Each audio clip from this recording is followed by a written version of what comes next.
पाकिस्तान के सालसी किरदार की आलमी सतह पर पजीराई। अमरीका ईरान के दरमियान पाकिस्तान काबिल एतमाद सालिस के तौर पर सामने आया। TRT की जानिब से बताया जा रहा है पाकिस्तान ने खामोश, मुनज़्ज़म और मौसर सफारतकारी का रास्ता अपनाया। फील्ड मार्शल के सालसी सफारती किरदार ने पाकिस्तान की इलाकाई अहमियत को नई तक़वीत दी है। इसी पर बात करेंगे। तज़्ज़िकार आबिद लतीफ़ साहब में ज्वाइन कर चुके हैं। आबिद साहब, बहुत शुक्रिया आपने समा को वक्त दिया। यकीनी तौर पर इस बात में कहने में तो अब कोई दो राय नहीं बाकी है कि पाकिस्तान के सालसी किरदार की तो पूरी दुनिया मुतरफ है। जी, बहुत शुक्रिया मुझे इनवाइट करने के लिए। जी बिल्कुल, और एक दफ़ा नहीं जी, बहुत सारी जो पब्लिकेशन हाउसेज हैं, बहुत सारे थिंक टैंक हैं, दुनिया के जो डिप्लोमेटिक सर्कल्स हैं, जो वर्ल्ड लीडर्स हैं, ट्रम्प साहब खुद शायद कोई मेरा ख्याल है 15-16 दफ़ा ये जिक्र कर चुके हैं, और भी बहुत सारे लीडर्स जो हैं सारी कंट्रीज़ के। अभी प्रेसिडेंट जी ने भी कल इसी बात का जिक्र किया। तो जी, एक और ये सारी दुनिया जिसका जिक्र कर रही है जी, डेफिनेटली वो एक्चुअली इस तरह की डिप्लोमेसी है जो कि प्रॉक्सिमिटी डिप्लोमेसी, एम्पैथी के साथ, एक सेंस ऑफ कमिटमेंट के साथ, न्यूट्रलिटी के साथ और एक कंस्ट्रक्टिविज्म के साथ जो है वो डिस्प्ले की गई है। और इसमें जो क्रेडिट है वो जनरल आसिम को जाता है, जिन्होंने जो रिजल्ट्स हैं उस रिजल्ट ओरिएंटेड डिप्लोमेसी की है, जिसका बहुत प्रचार नहीं किया, किस तरीके से कर रहे हैं, क्या कर रहे हैं, क्या रोड मैप है। बट जब वो हो गया और उसके जो नताइज थे उससे लोगों को पता चला, तो लोग इसीलिए अप्रिशिएट कर रहे हैं जी कि बहुत एक साइलेंट डिप्लोमेसी लेकिन बहुत कंस्ट्रक्टिव और विद पर्पसफुल इंटेंट के साथ और न्यूट्रलिटी के साथ। देखिए, जब आप मेडिएशन में जाते हैं या फैसिलिटेशन करते हैं, और स्पेशली जब इतने कॉम्प्लेक्स मामलात के अंदर ये स्ट्रैटेजी अपनाना बड़ा अहम था। बिल्कुल, बहुत सही बात की आपने। आबिद साहब, आप भी साथ ही मौजूद रहिएगा, चूँकि सैयद मोहम्मद अली साहब भी हमारे साथ मौजूद हैं, उन्हें भी शामिल गुफ्तगू करते हैं। बहुत शुक्रिया आपके वक्त का भी। एक बड़ी अहम बात आबिद साहब ने की है कि जितना कॉम्प्लेक्स ये मामला था, इसमें जो पाकिस्तान की जानब से स्ट्रैटेजी की गई है, जिस स्ट्रैटेजी का इस्तेमाल किया गया है, जितनी बैलेंस्ड डिप्लोमेसी की गई है, मोहम्मद अली साहब, बड़ा अहम है ये। जी बिल्कुल, मैं समझता हूँ कि पाकिस्तान का जो रोल है, पाकिस्तान ने पिछले साल अपनी फौजी ताकत का लोहा तो पूरी दुनिया के सामने मनवाया जब उसने भारत को एक इबरतनाक शिकस्त दी। लेकिन सिफारती सतह पे भी आलमी अमन के क़याम के हवाले से जो पाकिस्तान की फौजी क़यादत, खुसूसन फील्ड मार्शल आसिम मुनीर ने जो रोल प्ले किया है, मैं समझता हूँ इसकी भी मिलिट्री डिप्लोमेसी की तारीख में कोई मिसाल नहीं मिलती है। और जितना पेशेंस के साथ, जितनी बुर्दबारी और जितने एहतियात के साथ जो नेतन्याहू साहब रोजाना माइन फील्ड्स और नई बरूदी सुरंगें बिछा रहे हैं इस अमल में, उससे महफूज करते हुए जो स्पॉयलर्स हैं उनकी कोशिशों को नाकाम बनाते हुए हमारे अरब भाई हों या ईरानी हों या अमरीकी हों, उनको साथ लेके चले हैं। और अभी तक जो भी पेशरफ्त हुई है, मैं समझता हूँ उसका तमाम तर सहरा जो और क्रेडिट जो है वो फील्ड मार्शल आसिम मुनीर और पाकिस्तान के रोल को जाता है। और मैं तवक्को करता हूँ कि इस कंट्रीब्यूशन को न सिर्फ वैल्यू और अप्रिशिएट जिस तरह अभी किया जा रहा है आलमी मीडिया और आलमी बिरादरी से, अब इसको हतमी अंजाम तक पहुँचाया जाएगा और एक देरपा अमन कायम हो सकेगा। इसलिए बहुत ज़रूरी है कि सदर ट्रम्प जो हैं वो इस मौके से और पाकिस्तान की कोशिशों से इस्तिफादा करें और जो प्रोग्रेस है अब इसको कल्मिनेशन की तरफ लेके जाएं, ताकि ये खित्ता देरपा अमन खुशहाली की जानिब लौट सके। बिल्कुल, प्रोग्रेस को कल्मिनेशन की जानिब ले जाया जा सके। सर, आप भी साथ ही मौजूद रहेगा। आबिद साहब, एक बार फिर आपकी जानिब आना चाहूँगी। जैसे कि मोहम्मद अली साहब भी यही कह रहे थे कि ये जो क्रेडिट है, ये जो सहरा है यकीनी तौर पर, इसमें कोई दो राय नहीं है कि फील्ड मार्शल आसिम मुनीर साहब को जाता है। अब फील्ड मार्शल साहब की अभी तक की अगर हम शख्सियत की बात करें तो उन्हें एक मिलिट्री डायनामिक के हद तक तो देखा जाता था, लेकिन अब जो जैसा कि TRT ने भी ये रिपोर्ट किया है कि वो एक बाकायदा हकीकत पसंद, नतीजा खेज, सिफाती अंदाज वाली शख्सियत के तौर पर सामने आया। आबिद साहब जी, देखिए, मिलिट्री डिप्लोमेसी तो बहुत एक यूं कीजिए कि टेलर कट एक डिप्लोमेसी होती है, जिसमें आप एक्सचेंजेस करते हैं, मिलिट्री एक्सरसाइजेज इकट्ठे करते हैं, कुछ प्लेटफॉर्म्स के एक्सचेंज हो सकते हैं, और उसी डोमेन के अंदर रहते हुए, पर्टिकुलरली मिलिट्री डोमेन के अंदर रहते हुए एक आप डिप्लोमेसी करते हैं। लेकिन सेकेंड वर्ल्ड वॉर में भी हमने देखा जी कि जब मिलिट्री लीडर्स को आउटरीच, क्योंकि बहुत थिएटर्स कमांड थी, बहुत मुल्क जो थे वो उनकी कमांड के अंदर आते थे, तो फिर उनको लामहला वो डिप्लोमेसी जो मिलिट्री डिप्लोमेसी है उसकी आउटरीच उसमें ऐड करनी पड़ी। उसके बाद हमने नहीं देखा ये फिनोमेना को होते हुए, जो भी सिविल मिलिट्री रिलेशंस ने जो भी टर्न लिया, जो भी ट्रेजेक्टरी ली, लेकिन ये उसके बाद जनरल आसिम हैं जिन्होंने ये इसको डेमॉन्स्ट्रेट किया जी, और उसकी रीज़न आपके सामने है। जैसे भी मोहम्मद अली साहब भी कह रहे थे कि जब पाकिस्तान मार्का हक के बाद पाकिस्तान का अल्हम्दुलिल्लाह एक stretcher because of the performance, because of the response, because of acting as a responsible state जब emerge हुआ, तो उसके बाद से जाहिर है इस खित्ते के अंदर स्पेशली वेस्ट एशिया के जो इश्यूज थे उसमें ऑटोमेटिकली पाकिस्तान एक पिवट बन गया, एक स्टेबलाइजर बन गया। और फिर जब ईरान का ये कॉन्फ्लिक्ट हुआ तो उसमें डेफिनेटली वही जो लीवरेज थी पाकिस्तान की, वही जो आपका वेदाल था, वही जो आपकी अचीवमेंट्स थी और वही जो आपकी एबिलिटी थी, उसके पेश नज़र उसको सामने रखते हुए फिर उसमें पाकिस्तान ने अपना रोल अदा किया। और अगेन फील्ड मार्शल साहब जो हैं उन्होंने उस ईरान के जो पहले जून वाला जो 12 डेज कॉन्फ्लिक्ट था उसके अंदर भी आपको याद है कि किस तरीके से कॉन्फ्लिक्ट को ख़त्म करने में, उसको रिजॉल्व करने में और सीज फायर कराने में अपना रोल अदा किया। और अब जो रिसेंट जो मामला है जो पिछले कोई 8-10 हफ्तों से चल रहा है और स्पेशली पर्टिकुलरली ये जब से जो है वो सीज फायर हुआ है और जब से नेगोशिएशन चल रही हैं, तो आई थिंक एक बहुत ही कंस्ट्रक्टिव तरीके से जी और यूं कहिए कि न्यूट्रलिटी को शामिल करते हुए, क्योंकि देखें इसमें जो सबसे जो पहले भी हम बात कर रहे थे कि जो मीडिएशन डायलेमा क्रिएट हो जाता है जब भी आप किसी दो ऐसे फरीकैन के जिनमें बहुत ही बैड ब्लड हो और सेंचुरीज से डिकेड से बैड ब्लड हो, मैं यूं कह लीजिए, तो उसके बाद मेटाफोरिकली आपको फिर बहुत मुश्किल होता है अपनी न्यूट्रलिटी मेंटेन रखना। लेकिन उसमें ना सिर्फ अपनी न्यूट्रलिटी मेंटेन रखी बल्कि जो दोनों मुल्क हैं अमेरिका और ईरान, उनको पूरे तरीके से एतमाद भी है और उनकी जो मैसेजिंग है, जो सिग्नलिंग है, जो भी एक फैसिलिटेटर जितना हद तक कर सकता है वो उन्होंने अपना रोल अदा किया और उसको दोनों ही अप्रिशिएट करते हैं। बल्कि जब इसमें दूसरे इंटरलोकेटर्स ने आने की कोशिश की और कहा कि हम अपना रोल अदा करते हैं, तो दोनों ने साफ कह दिया कि जी वो जो ट्रस्ट का लेवल है या जो नेगोशिएटिंग जो ट्रेजेक्ट्री है वो यही चाहते हैं कि पाकिस्तान उसको मेंटेन करे और उसको जनरल आसिम रखे। बिल्कुल, दोनों फरीक की जानिब से जो मुकम्मल एतमाद है वो पाकिस्तान पर ज़्यादा जो है वो अदा किया गया है। साथ ही मौजूद रहेगा, मैं चाहूँगी मोहम्मद अली साहब के आप इस हवाले से भी, जैसे कि आबिद साहब ने बड़ी अच्छी बात की कि ज़ाहिर है जब मीडिएशन की बात हो रही है तो पाकिस्तान पर ही एतमाद दोनों फरीक की जानिब से किया गया। ऐसे में पाकिस्तान की जो अपनी एक स्ट्रैटेजी रही है, जिस तरीके से एक बैलेंस रवाबित रखे गए,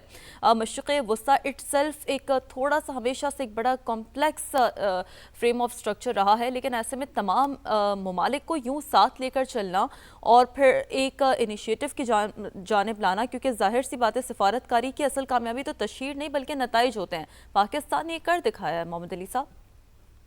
बिल्कुल, मैं समझता हूँ कि देखें इस मशरिक़ वस्ता में जो पाकिस्तान ने जो लीडिंग रोल प्ले किया है अमन के अमल को आगे बढ़ाने में, उसकी कोई तारीख में मिसाल नहीं मिलती है। और अब आप देखें कि एक इसमें दो बातें बड़ी मुनफरिद हैं। पहली बात यह है कि पाकिस्तान ने ये अमन के अमल को में अपना रोल उस वक्त प्ले किया जब आप देखें दुनिया का जो आलमी निज़ाम या वर्ल्ड ऑर्डर है वो एक इंतशार का शिकार है और पावर सेंटर्स मुंतशिर हो चुके हैं। चीन, अमेरिका, रूस के दरमियान मुखासमत और अदम एतमाद मौजूद है। अक़वाम मुत्तहिदा आलमी क़वानीन जो है उसकी कोई अहमियत अब रह नहीं गई है। तो ऐसे टाइम पे जबकि आलमी बरादरी का एतमाद जो है वो आलमी कानून, आलमी इदारों और आलमी ताकतों पे कम हुआ है, पाकिस्तान जो है वो आलमी कानून, अमन, सलामती और इस्तेहकाम और एक जिम्मेदार रियासत के तौर पे उभरा है। आलमी अमन को देरपा बनाने के लिए, जंग को ख़त्म करने के लिए। एक और दूसरा पहलू जो बड़ा इंटरेस्टिंग और अहम है वो ये है कि पाकिस्तान ने ये रोल उस वक्त प्ले किया है जबकि खुद पाकिस्तान जो है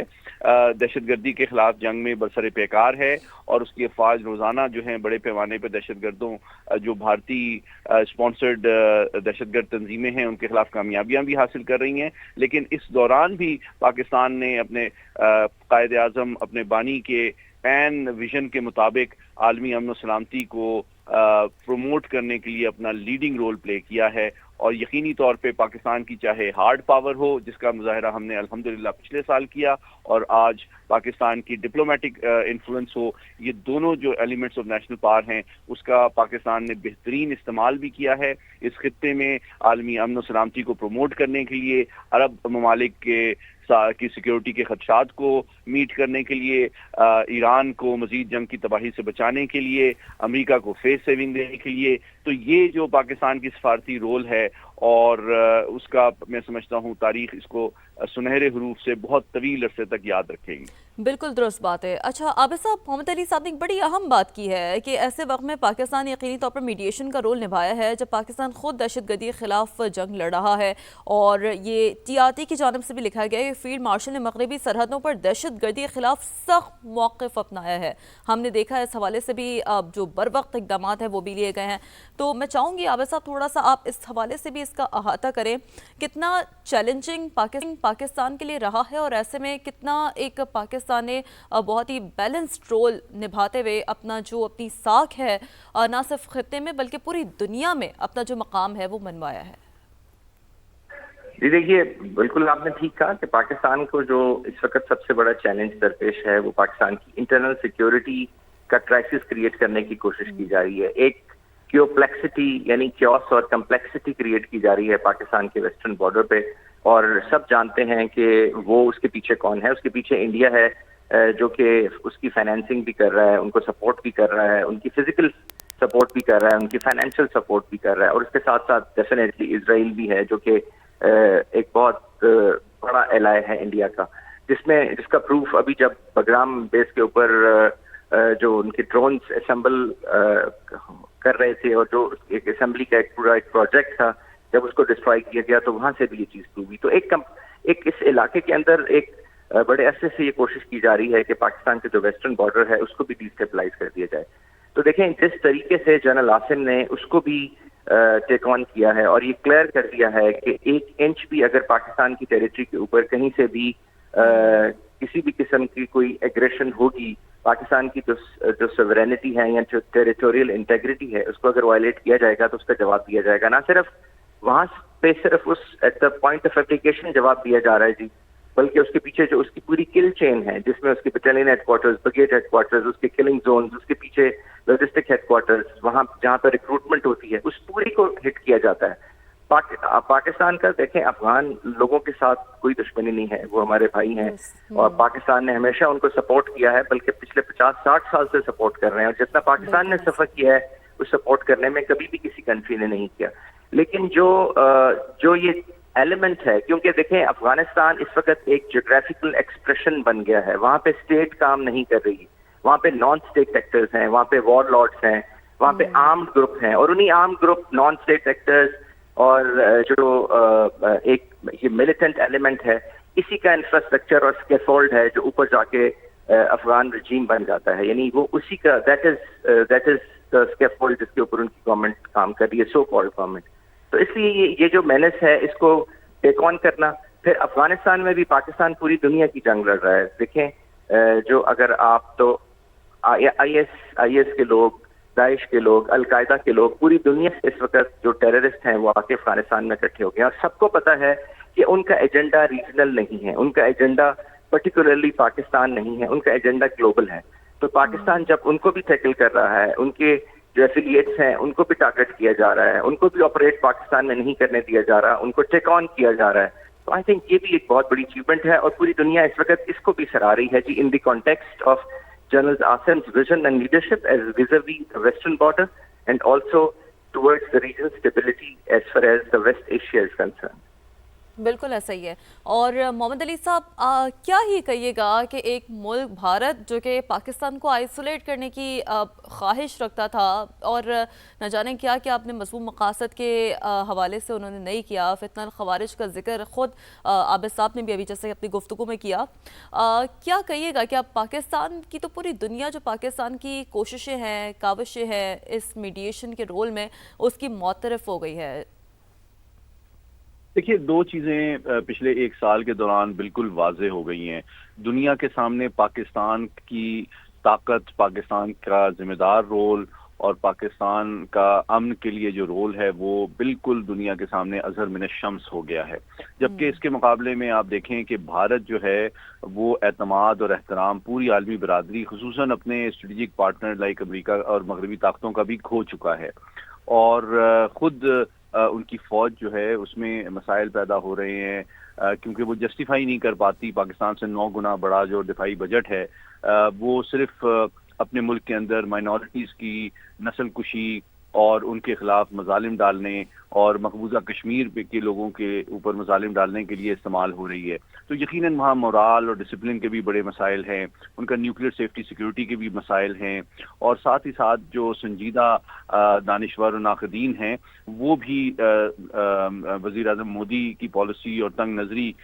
جو ہے اس کو تنقید کا نشانہ بنا رہے ہیں کہ انہوں نے اتنے کم عرصے میں بھارت کی جو ساکھ ہے اور اس کا جو قد کاٹ اور اثر و رسوخ ہے اور اعتماد ہے، اس کو جو نقصان پہنچایا ہے اپنی پالیسیوں سے، اپنی غیر ذمہ دارانہ پالیسیوں سے، اس کی تاریخ میں کوئی مثال نہیں ملتی ہے. Bharat has wasted its status and power completely in the last 1 year. اور اب آپ دیکھیں کہ ایون جن دہشت گرد تنظیموں کی وہ آبیاری اور پشت پناہی کرتے ہیں، ان کے لیے بھی دنیا جو ہے اسپیس اور سپورٹ کم کرتی جا رہی ہے. امریکہ کے اسٹیٹ ڈپارٹمنٹ نے BLA کو سینکشن لسٹ میں ڈالا ہے، اور پھر اسی طرح آپ دیکھیں کہ ایران اور پاکستان جو ہے دونوں جو ہیں بلوچ دہشت گردوں کو اپنے لیے خطرہ سمجھتے ہیں. تو بنیادی طور پہ بھارت کے لیے اسپیس عالمی برادری میں اور علاقے میں بھی کم ہوتی جا رہی ہے، اور جس کے نتیجے میں جو ایک زمانے میں پاکستان کو آئسولیٹ کرنے کا خواب وہ دیکھتے تھے، اس وقت حقیقت یہ ہے کہ دنیا میں بھارت آئسولیٹ ہو چکا ہے. بالکل، اس وقت حقیقت یہ ہے کہ بھارت پوری دنیا میں آئسولیٹ ہو چکا ہے، جبکہ پاکستانی قابل قبول ثالث کے طور پر ابھرا ہے. بہت شکریہ. ہمارے ساتھ موجود تھے محمد علی صاحب اور ساتھ حاصل تھا عابد لطیف صاحب کا.